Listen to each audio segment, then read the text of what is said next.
Hi everyone, welcome back again to the Psychedelic Art Exchange YouTube channel.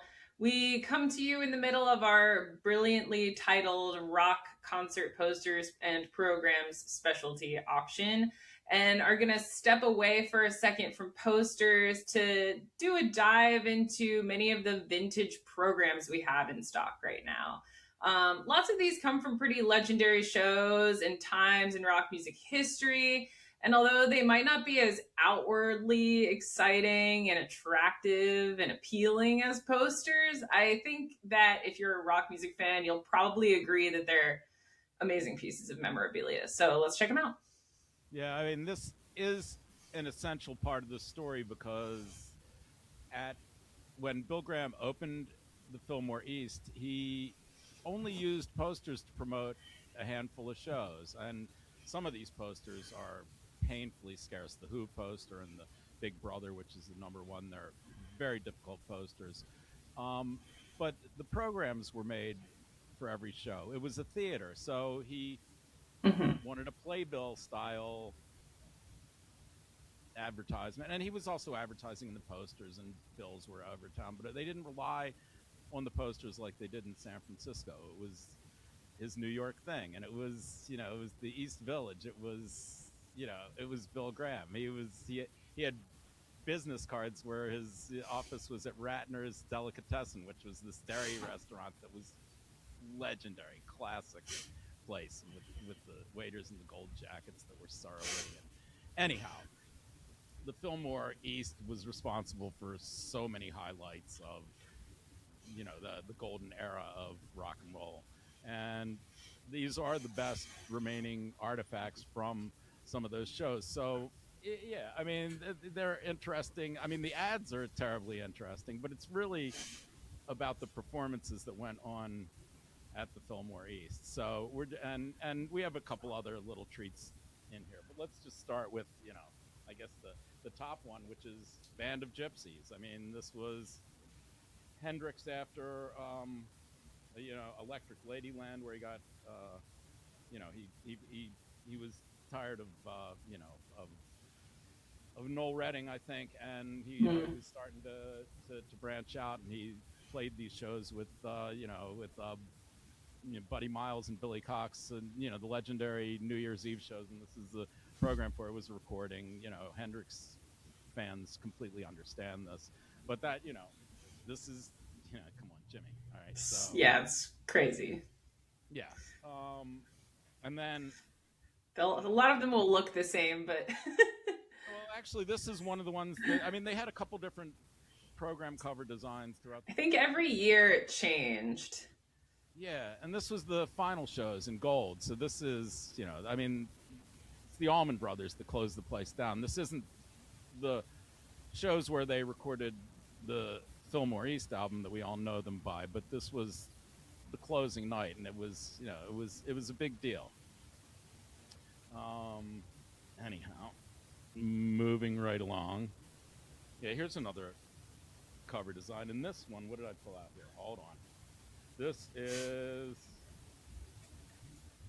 Dun, da, da. Crosby, Stills, Nash and Young in Oh, cool. '69, September. This is right after Woodstock, and they were super group. They were, what did they? They had their first performance at Woodstock or so. That was, and so this was a big thing. They had performed there in '72, where they recorded Four Way Street, and they were having spats and that leads to that the Flo and Eddie thing on the Mother's Fillmore album about fighting in the dressing room in the Fillmore East. Yeah.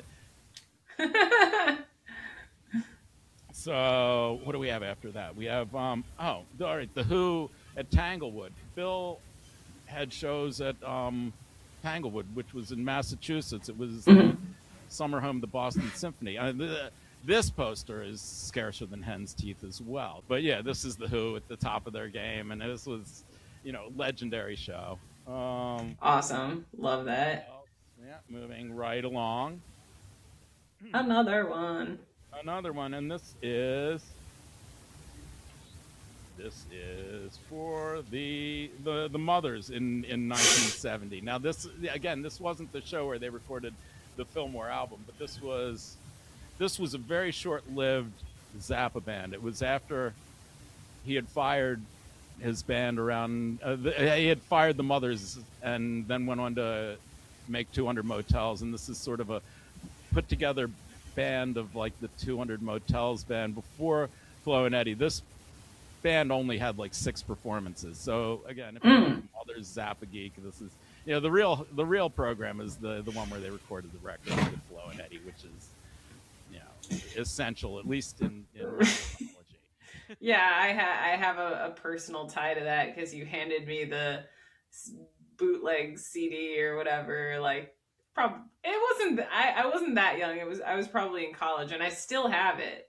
You were like, "Oh, I laughed so hard at this. You have to listen to this," and I've passed it around a bunch.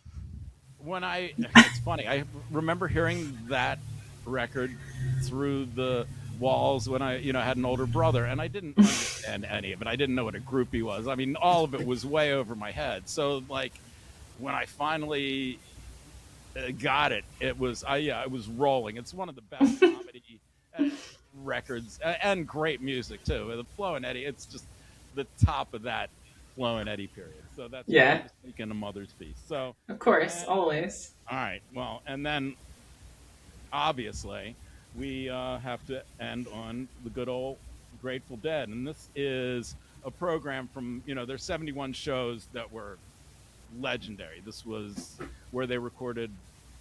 It was always a tape that we had back in the day, but this shows up on Ladies and Gentlemen, The Grateful Dead, which is one of the Mm. earlier CD releases. Legendary stuff. These Fillmore, 71 Dead shows are like, legendary stuff. So that that's deep in the GD mythology. And then we have the 72 Europe program, this is a nice piece.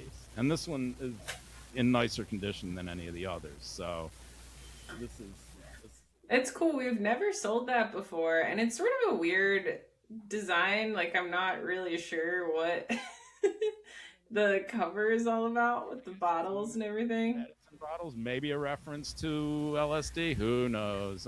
Who knows? Um, That's my guess without knowing anything. But yeah, but it's 72. Maybe again, it's one of the top eras that we can argue about or discuss until forever. and I think that was specifically for like the first shows of that tour It was the in UK. London, yeah, or in somewhere in the UK. Um, Very cool. And then we have a Grateful Dead mailer, which is was from the fan club, and this is one maybe my favorite out of all of them because it has the whole thing about the wall of sound. Yeah, well, Nice. that's the centerfold. This was amazing thing that almost bankrupted the band, but whatever. It's what made the band too in many ways. So anyhow, if you are interested in smaller items and really that really target the performances, and if you're deep into any of this, then you'll understand. So Oh that's yeah. that's what we have to offer this week, with a bunch of really cool posters and handbills and flyers and all the stuff we generally offer. But these programs are popping up in this sale, so take a closer look. Yeah, definitely. Check it out. It is a specialty auction on our specialty platform. All of the links are in the description below me. It's called Rock Concert Posters and Programs, and bidding's gonna end on Sunday, March 15th at 9 o'clock p.m. Eastern Time. There, like we were just saying, there is a lot of cool stuff in there that we didn't talk about at all. So make sure you click the link, scroll through, find something to bid on. Yeah, thank you so much for joining us.